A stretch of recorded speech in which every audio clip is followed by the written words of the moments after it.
하나님의 말씀을 보겠습니다. 하나님 말씀은 이사야 6장 1절에서 8절까지의 말씀을 보겠습니다.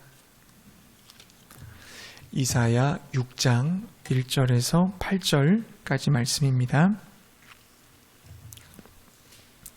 구약 974페이지쯤에 있습니다.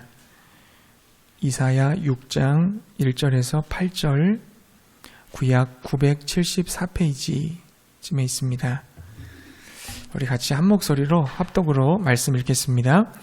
우시야 왕이 죽던 해에 내가 본즉 주께서 높이 들린 보좌에 앉으셨는데 그의 옷자락은 성전에 가득하였고 스랍들이 모시고 섰는데 각기 6 날개가 있어 그 둘로는 자기의 얼굴을 가리었고 그 둘로는 자기의 발을 가리었고 그 둘로는 날며 서로 불러 이르되 거룩하다 거룩하다 거룩하다 만군의 여호와여 그의 영광이 온 땅에 충만하도다 하더라. 이같이 화답하는 자의 소리로 말미암아 문지방의 터가 요동하며 성전의 연기가 충만한지라. 그때에 내가 말하되 화로다 나여 망하게 되었도다. 나는 입술이 부정한 사람이요 나는 입술이 부정한 백성 중에 거주하면서 만군의 여호와이신 왕을 배웠음이로다 하였더라. 그때에 그 스랍 중에 하나가 부젓가락으로 제단에서 집은 바 핀 숯을 손에 가지고 내게로 날아와서 그것을 내 입술에 대며 이르되 보라 이것이 내 입에 닿았으니 내 악이 제하여졌고 내 죄가 사하여졌느니라 하더라. 내가 또 주의 목소리를 들으니 주께서 이르시되 내가 누구를 보내며 누가 우리를 위하여 갈꼬 하시니 그때에 내가 이르되 내가 여기 있나이다 나를 보내소서 하였더니 아멘. 네, 주님의 이름을 찬양합니다. 오늘도 주께서 우리에게 은혜와 평강을 내려주실 줄로 믿습니다. 오늘 말씀은 죄사함을 받는 이사야의 기도, 죄사함을 받은 이사야의 기도라는 제목으로 은혜 나누기 원합니다. 주전 740년경 유다의 우시야 왕이 죽었습니다. 그는 남유다를 52년 동안이나 잘 다스려서 정치적으로 안정되고 또 경제적으로 굉장히 번영을 누렸던 그런 국가로 세워놓았습니다. 세상적인 눈으로 봤을 때는 굉장히 성공한 나라가 되었는지 모르겠지만 하나님 눈에 비친 그 유다 나라는 아주 완전히 실패한 그런 나라였습니다. 하나님의 관심은 사람들이 부자인가 그 나라가 경제적으로 풍요한가 하는 것이 아닙니다. 하나님의 관심은 거룩이죠. 순결입니다. 성결입니다. 나라와 개인이 하나님의 뜻대로 살고 있느냐 아니면 자기 뜻대로 살고 있느냐 그것에 관심을 가지고 계십니다. 왜냐하면 거룩을 잃어버리면 인간들이 애착을 가지고 있는 그 번영이나 행복이나 평화가 한순간에 사라질 수밖에 없기 때문에 그렇습니다. 이런 점에서 봤을 때 이스라엘 백성들은 낙제생이었습니다. 이스라엘 백성들의 예배는 형식주의 예배에 빠져 있었습니다. 하나님이 성전에 예배드리러 오는 사람들에 대해서 뭐라고 말씀하셨어요? 제발 오지 말아라. 성전에 앉아있는 거 내가 보기 싫다. 형식적으로 예배드리는 거 정말 역겹다. 기도하는 거 보기 싫다. 얼굴을 내가 돌리겠다. 그렇게 말씀하셨어요. 그러니까 예배의 형식이 있지만 그 안에 마음이 없고 그리고 하나님께 드리는 예물은 있지만 믿음이 없었기 때문입니다. 그들의 교만함과 완악함을 하나님은 책망하셨어요. 그런 유다 백성들을 기다리고 있었던 것은 하나님의 심판이었습니다. 이사야서 6장을 흔히들 이사야의 소명장이라고 얘기를 합니다. 이사야가 어떻게 하나님으로부터 부름을 받게 되었는지 거기에 대해서 보여주고 있다는 거죠. 물론 이사야 6장은 이사야의 소명기사가 기록되어져 있습니다. 하지만 궁극적으로 말하고자 하는 바는 뭐냐면 남유다의 멸망이 이미 결정되어졌다. 그것을 드러내고 싶은 것입니다. 이사야서 6장 우리 9절부터 10절 말씀을 함께 읽어보겠습니다. 9절, 10절 우리 같이 한번 읽어보겠습니다.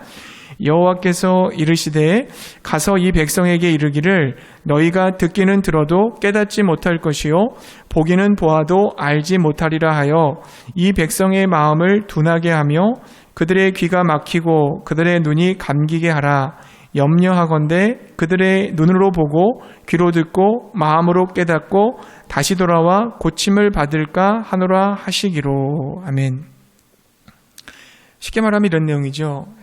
너는 가서 이 백성에게 말해라. 너희는 듣고 또 들어라. 그러나 깨닫지는 마라. 너희는 보고 또 보아라. 그러나 깨치지는 마라. 너는 이 백성의 마음을 기름지게 하고 그 귀를 무겁게 하며 그 눈을 들러붙게 하여라. 그리하여 그들이 눈으로 보고 귀로 듣고 마음으로 깨달아서 돌아와 치유되는 일이 없게 해라. 이런 말씀이에요. 그러니까 문자 그대로를 보게 되면 하나님이 이들을 보지 못하게 만드시고 듣지 못하게 만드시고 깨닫지 못하게 만드시는 것처럼 해석될 수가 있습니다. 그러나 이것은, 이 본문은 인간이 얼마나 완악한지에 대한 표현이에요. 하나님이 그들의 마음을 그렇게 만든 것이 아니라 이미 그들의 마음이 딱딱하게 굳어져 있어서 하나님이 어떤 말씀을 하신다 할지라도 도저히 듣고 깨닫지 못한다는 것입니다. 출애굽기에 보면은 하나님이 모세를 통해서 바로 왕에게 10가지 재앙을 허락하시잖아요. 근데 그 재앙이 내릴 때마다 바로가 어떻게 얘기합니까? 아, 내가 이제는 너의 말을 듣겠다. 근데 돌이키겠다고 얘기를 해요. 근데 곧바로 또 마음이 바꿨습니다. 그때 성경은 뭐라고 기록을 합니까? 출애굽기 9장 12절 말씀 보니까 이렇게 돼 있어요. 그러나 여호와께서 바로의 마음을 완악하게 하셨으므로 그들의 말을 듣지 아니하였으니 여호와께서 모세에게 말씀하신 것 같더라. 여기서도 하나님이 바로의 마음을 완악하게 한 것이 아니라 바로 스스로 마음을 완악하게 한 것입니다. 성경은 바로는 그 마음이 굳어져서 단단해져서 절대로 돌이키지 않을 것임을 이미 결정된 것으로 기록한 거예요. 마치 그렇게 운명이 결정된 것처럼, 하나님의 주권 안에서 그렇게 모든 것이 결정된 것처럼 성경은 그렇게 기록을 하고 있습니다. 마찬가지로 이미 하나님은 유다 백성들의 마음이 돌아오지 않을 것을 알고 계셨어요.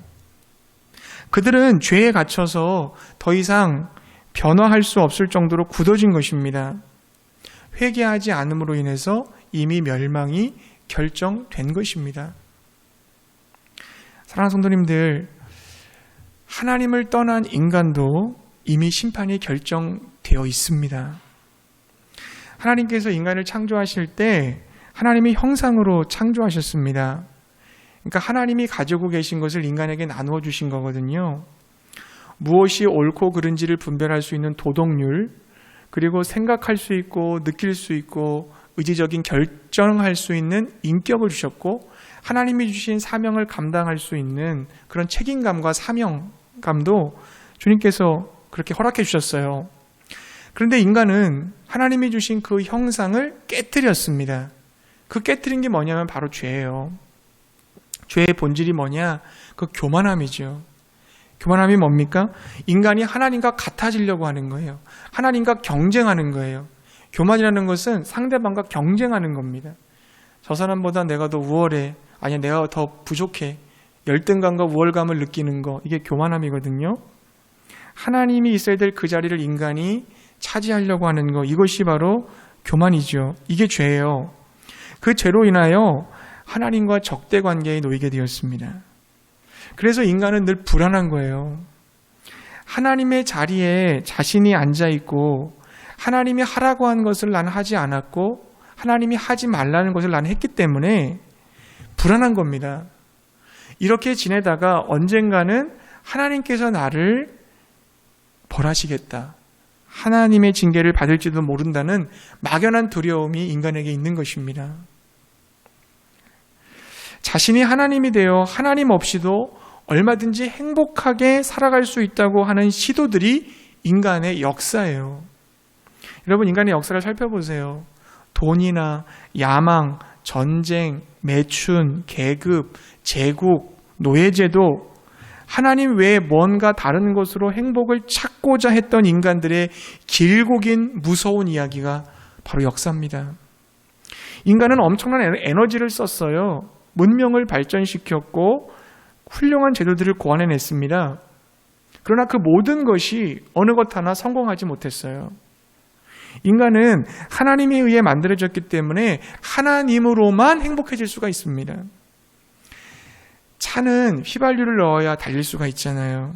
다른 것 넣으면 달릴 수 없습니다. 마찬가지로 하나님은 그분 자신을 넣어야 달릴 수 있도록 인간을 만들어 주셨어요. 오직 하나님 안에서만, 오직 하나님이 주시는 것으로만 인간은 행복과 기쁨과 평화를 누릴 수 있는 줄로 믿습니다. 결국 하나님 없이 살아간 인간에게 남아있는 건 뭐예요? 심판밖에 없어요. 그 심판은 이미 결정되어 있습니다. 자신이 하나님이 되어 살아가는 사람들, 이 세상의 마지막 운명은 멸망으로 결정되어져 있는 것입니다. 이미 심판이 결정된 유다의 현실 앞에 오늘 이사야가 기도를 합니다. 기도 중에 놀라운 은혜를 경험하죠. 갑자기 눈이 열리면서 환상을 보게 돼요. 하늘 보좌에 앉아 계신 하나님을 보게 됩니다. 비록 우시야 왕은 이때 죽었지만 영원한 왕이신 하나님은 살아계셔서 지금도 온 땅과 열방을 통치하는 분임을 알게 됩니다. 높이 들린 보좌는 왕이신 여호와의 무한한 능력과 우주적인 통치, 그리고 흔들리지 않는 왕권을 상징하는 거예요. 그 어떤 존재도, 어떤 사건도, 누구도 흔들 수 없는 절대적인 하나님의 통치, 그 보좌를 상징합니다. 보좌에 앉으신 왕의 그 겉옷 끝자락만으로도 성전이 가득 찼다고 그랬습니다.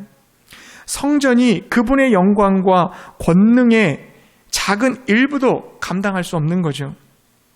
이사야는 하나님의 보좌와 그분의 영광을 보면서 큰 감격과 황홀감에 빠져 있는 것입니다. 그때 여호와를 모시고 서 있던 스랍들, 천사들을 봤어요. 세 쌍의 날개를 가지고 있는데 위에 날개로는 눈을 가리고 맨 아랫 날개로는 다리를 가리고 가운데 날개로는 날아다니고 있었어요. 그러면서 뭐라고 합니까? 거룩하다, 거룩하다, 거룩하다. 만군의 여호와, 하나님의 영광이 온 땅에 가득하도다 찬양하고 있어요.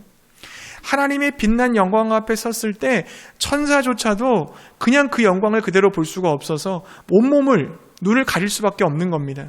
그리고 그분을 향한 찬양이 터져나올 수밖에 없는 거예요. 그때 어떻게 합니까? 성전의 문지방 터가 요동하기 시작하더니 여호와의 전의 연기가 가득히 피어오르는 장면을 보게 됩니다. 자, 그때 이사야가 뭐라고 고백을 해요? 5절 말씀에 가보면요, 5절에 보니까 나는 입술이 부정한 백성 중에 거주하면서 라고 했습니다. 이 부정이라는 것은 부정한 사람이나 부정한 물건에 가까이 하면 내가 부정해지는 거거든요. 이스라엘 백성들이 죄 가운데 빠져 있기 때문에 그 사람들과 함께 거하는 이사야 역시 죄에 물들었다는 거죠. 자신의 부정함을 인정함으로써 이스라엘의 죄는 곧 나의 죄입니다라고 죄를 동일시 여기고 있는 겁니다. 화로다 나여 망하게 되었습니다. 나는 입술이 부정한 사람입니다. 여기 입술이라는 거는요, 10절에 기록된 마음과 귀와 눈과 관련된 거예요. 그 모든 것을 대표로서 입술을 얘기하고 있는 겁니다. 하나님의 영광 앞에 선 이사야는요, 자신의 죄가 깨달아진 겁니다. 그러자 하나님이 어떻게 하셨어요? 6절부터 7절 말씀해 보니까요, 우리 6절과 7절 말씀 같이 한번 읽어보겠습니다. 6절, 7절 말씀 함께 읽겠습니다. 그때에 그 스랍 중에 하나가 부젓가락으로 제단에서 집은 바 핀 숯을 손에 가지고 내게로 날아와서 그것을 내 입술에 대며 이르되 보라, 이것이 내 입에 닿았으니 내 악이 죄하여졌고 내 죄가 사하여졌느니라 하더라. 아멘. 네. 무슨 뜻입니까? 하나님께서 이사야의 죄를 용서해 주셨습니다. 용서해 주셨어요. 사랑하는 성도님들, 멸망받을 수밖에 없는 죄인이 살 수 있는 유일한 길이 뭡니까? 죄사함 받는 길밖에 없습니다. 죄 용서를 받는 길밖에 없어요. 죄 용서 받으려면 어떻게 됩니까? 회개해야 되잖아요. 회개해야 되잖아요. 근데 문제는요, 우리 안에는 회개할 수 있는 능력이 없다는 거예요. 인간은 원래 하나님으로부터 받은 것을 갖고 살아간다고 그랬잖아요. 하나님이 다 주셔서 그 받은 것으로 살아가요. 근데 하나님은 본래 회개라는 것을 모르시는 분이에요. 왜 모를까요? 하나님은 죄 져본 적이 없으셔요. 하나님은 죄 져본 적이 없으세요. 하나님은 잘못한 적이 한 번도 없으십니다. 그럼 완전히 거룩하신 분이시잖아요. 완전하신 그분에게 죄를 회개한다는 것은 있을 수 없는 일입니다. 그러므로 하나님으로부터 창조된 인간은 회개라는 것을 할 수 없는 거예요. 죄에서 돌이켜 하나님께로 돌아가려고 하는 마음과 능력 자체가 없습니다. 그래서 하나님께서 어떻게 하신 겁니까? 우리 인간에게 예수 그리스도를 주신 거예요. 완전하신 하나님이면서 완전하신 인간이신 예수님이 이 땅에 오셨습니다.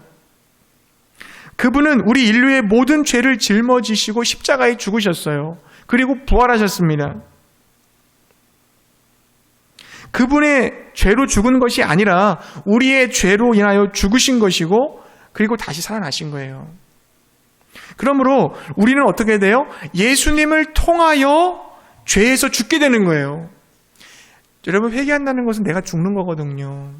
지금까지 내가 살아왔던 그 모든 것을 내려놓고 하나님의 뜻대로 살겠다는 결단이잖아요. 자기 자신을 완전히 내려놓는 겁니다. 완전히 포기하는 거예요. 그것은 보통 일이 아니에요, 여러분. 이 회개라는 거는. 근데 그것은 우리의 능력으로 안 된다니까요. 내 안에서 회개가 나오지 않아요. 내가 아무리 회개하려고 짜내보려고 해도 우리의 능력으로는 진정한 회개를 할 수가 없어요. 회개를 할 수 있는 능력을 받아야 되는데 그 능력을 주기 위해서 예수님이 이 땅에 오신 거라고요. 그분이 우리를 대신해서 십자가에 죽으심으로 그분과 연합됐을 때 그분이 죄를 짊어지고 죽었듯이 나도 이 죄 때문에 죽을 수 있는 회개를 할 수 있다는 거죠. 오직 예수님의 능력으로만, 예수님께 붙어 있을 때에만, 예수님의 은혜로만 회개는 가능한 거예요. 내 지식으로, 내 감정으로, 내 의지로, 내 결단으로, 내 노력으로, 내 의로 절대로 회개할 수 없습니다. 예수 안에서만 회개가 돼요. 예수님으로부터 그 능력을 받는 거예요. 회개하게 되고 회개에 합당한 열매를 맺는 줄로 믿습니다. 예수님을 정말 믿을 때 내가 주인된 삶을 돌이켜 하나님이 주인된 삶을 살게 되는 줄로 믿어요. 따라서 회개라는 것은 예수님의 은혜로만 가능합니다. 오직 예수님의 은혜로만 가능해요. 아담으로부터 부여받은 그 생명이 끊어지고 예수의 생명을 받지 않는 이상은 거듭남은 없어요. 회개는 없어요. 구원도 없어요. 구원은 예수님이 주시는 생명으로만 얻는 거예요. 제자의 삶은 예수님이 주시는 능력으로만 사라지게 되는 것임을 믿으시기 바랍니다. 마치 여러분 그런 거죠. 선생님들이 아이들에게 그 글자 알려줄 때 선생님이 애기의 손을 잡잖아요. 그러면서 글자를 이렇게 써주잖아요. 써주면서 같이 배우잖아요. 한자 한자 어떻게 쓰는지를 배운단 말입니다. 예수님께서 저와 여러분을 그렇게 붙들어 주시는 거예요. 그래서 새로운 인생의 역사를 써내려 가시는 겁니다. 이게 영생이고 이게 거듭남이에요. 내 노력으로, 내 의지로, 내 의로움으로 회개하는 게 아니에요. 내 힘으로 하나님의 뜻대로 사는 게 아니에요. 우리에게 그런 능력이 애당초 없어요. 오직 예수 그리스도 안에 있을 때에만 우리는 회개도 하고 하나님의 뜻대로 살 수 있는 줄로 믿습니다. 그러므로 여러분 멸망에서 벗어나기를 원합니까? 정말 회개하기를 원하십니까? 구원받기를 원하신다면 예수님을 의지하시기 바랍니다. 예수님을 정말 의지해야 돼요. 예수님을 정말 예수님을 찾으시기 바라요. 예수님의 생명에 접붙임 받으시기 바랍니다. 오직 예수밖에 없어요. 길이요 진리요 생명이신 예수님밖에 없어요. 이사야가 기도하며 하나님의 은혜를 구했을 때 주의 영광을 보면서 죄사함 받았잖아요. 은혜로 죄사함 받았잖아요. 하나님의 영광을 보면서 그 은혜 가운데 죄사함 받은 거잖아요. 우리도 마찬가지예요. 기도를 통해서 하나님의 은혜를 받을 때, 예수님의 은혜를 구할 때 예수님의 생명과 능력이 우리 가운데 임하게 될 줄 믿습니다. 그 은혜로 살아가는 저 여러분 되시기를 축복합니다. 죄사함을 체험한 이사야를 하나님이 부르세요. 하나님의 부르심의 음성을 여러분 들어보세요. 본문 6장 8절인데요. 이렇게 되어 있습니다. 내가 또 주의 목소리를 들으니 주께서 이르시되 내가 누구를 보내며 누가 우리를 위하여 갈고 그때 내가 이르되 내가 여기 있나이다 나를 보내소서 하였더니 이 어둡고 암울한 시대를 향해 누가 우리를 대신하여 가서 성부, 성자, 성령 하나님의 위대하고 영광스러운 메시지를 전할 거냐? 이 하나님의 음성을 듣자 이사야가 뭐라고 얘기했습니까? 내가 여기 있나이다. 나를 보내소서. 죄사함을 받은 이사야에게 하나님은 사명을 맡기신 거죠. 그리고 이사야는 순종을 합니다. 여러분, 우리가 예수 안에서 정말 회개를 하고 죄사함을 받게 되면요, 우리는 반드시 사명을 받게 됩니다. 소명을 받게 돼요. 많은 사람들이 소명과 사명이라는 것은 목회자들만 받는 거라고 생각해요. 성직자들이나 받는 거라고 해요. 그렇지 않습니다. 신학교 가서 우리 신학생들이 가장 많이 받는 게 소명이 있느냐, 그 점검받는 게 굉장히 많은 강조를 하는데요. 한국 교회 안에서도 평신도들, 우리 성도님들도 소명에 대해서 굉장히 많이 강조를 받아야 된다고 생각해요. 로마 교회를 향한 바울이 쓴 편지이자 위대한 책 로마서 1장 1절에 보면 바울은 자기 자신을 로마 교회 앞에 이렇게 소개했어요. 예수 그리스도의 종 바울은 사도로 부르심을 받아. 자, 바울이 자신의 부르심을 받았다고 얘기하고 나서 6절에 보면 너희도 그들 중에서 예수 그리스도의 것으로 부르심을 받은 자니라. 나만 부르심을 받은 것이 아니라 너희도 예수 그리스도의 것으로 부르심을 받았다 그랬어요. 성직자만, 목회자만, 전도사만, 선교사만 부름받은 게 아니라 우리 모든 그리스도인들이 다 부르심 받은 줄로 믿습니다. 각자 여러분들 해야 될 일이 있어요. 하나님이 여러분을 불러주신 데는 이유가 있고 그 이유는 여러분이 받은 사명입니다. 하나님이 나를 통해서 성취하고 싶은 일들이 있으신 거죠. 하나님이 내게 주신 사명, 소명, 그거 어떻게 감당해야 될까요? 그건 역시 예수님으로 인하여 감당해야 될 줄로 믿습니다. 우리가 여러분 내 안에 예수의 생명이 있다 이렇게 말하는 건요, 단순히 도덕적이고 윤리적인 면에서, 정신적인 면에서 얘기하는 게 아니에요. 나는 예수님 안에 있다, 예수님이 내 안에 있다, 이 말은요 머릿속으로 예수님을 내가 생각하고 있고 내가 예수님을 본받고 있다 이런 뜻이 아니에요. 여러분, 예수님이 실제로 나를 통해 일하고 있다는 겁니다. 이거는 예수님이 실제로 나를 통해서 일하고 있다는 뜻이에요. 이거는 그 말입니다. 그러므로 내가 참으로 예수 안에 있다면 예수님은 나를 통해 지금 일하시는 거예요. 예수 안에 있는 사람이 교회에 많이 있잖아요. 그럼 어떻게 되겠어요? 예수님은 더 많은 일들을 하실 수 있겠죠. 예수님께서 저희들에게 그런 말씀한 거 기억나세요? 내가 아버지께로 가는데 아버지께로 가는 것이 너에게 유익하다. 내가 가면 또 다른 보혜사를 줄 건데 그러면 너희들이 내가 했던 일뿐만 아니라 나보다 더 큰 일을 할 거다 그러셨거든요. 그 말 뜻이 뭐냐면 예수 그리스도의 몸에 붙어있는 지체들이 많아진다고 생각해 보세요. 그러면 주님보다 더 많은 일들, 더 큰 일들을 할 수 있잖아요. 그 의미거든요. 반대로 여러분, 내가 예수 안에 없다면 예수님은 나를 통해 일하실 수 없는 겁니다. 그럼 내가 지금까지 한 일은 뭐가 되는 걸까요? 내가 한 일이에요. 그냥 예수님이 한 일이 아니라 내가 한 일이에요. 나 혼자 한 거예요. 내 힘과 내 능력으로 일하게 되면 어떻게 될까요? 그러면 열매가 없겠죠. 그 일은 열매가 없게 될 거예요. 내가 정말 예수님께 연합되어 있다면 예수님은 나를 통해 일하실 것입니다. 예수님이 일하실 때 분명한 열매가 맺히게 됨을 믿으시기 바랍니다. 여러분, 우리 자신을 한번 돌아봤으면 좋겠어요. 내 삶의 열매가 있는가? 내 삶의 열매가 있는가? 내 인격이 주님을 닮아가고 있는가? 나를 통해서 구원 얻은 사람들이 있는가? 있다면 우리는 정말 예수님께 연합되어 있는 사람 맞아요. 예수님이 실제로 나와 함께 하시고 그분이 지금 일하고 있는 게 맞아요. 예수님으로 인하여 새 생명을 얻고 누리고 있는 자들이에요. 그러나 그 열매가 없다면 예수님과 나는 분리된 겁니다. 내 생명으로, 내 능력으로 발버둥 치고 있는 거예요. 그리고 아무것도 얻지 못한 거예요. 예수님께 정말 연합되어서 예수님이 나를 통해 일하셨는지를 여러분 점검해 보시기 바랍니다. 남유다는요, 하나님의 말씀처럼 결국 바벨론에 멸망당했어요. 수많은 사람들이 죽임을 당하고 포로로 끌려갔어요. 그러나 심판으로 그들의 운명이 끝나지 않았습니다. 다시 회복의 약속이 주어져요. 이사야 6장 13절 말씀에 그것이 기록되어져 있어요. 이런 말씀입니다. 그 중에 10분의 1이 아직 남아있을지라도 이것도 황폐하게 될 것이나 밤나무 상수리나무가 배임을 당하여도 그 그루터기는 남아있는 것 같이 거룩한 씨가 이 땅의 그루터기니라 하시더라. 아멘. 나무가 찍어내어도 그루터기가 남잖아요. 그 그루터기가 새 생명의 근원이 된다는 거예요. 비록 유다가 심판을 당하지만 하나님의 백성이 남아있다는 겁니다.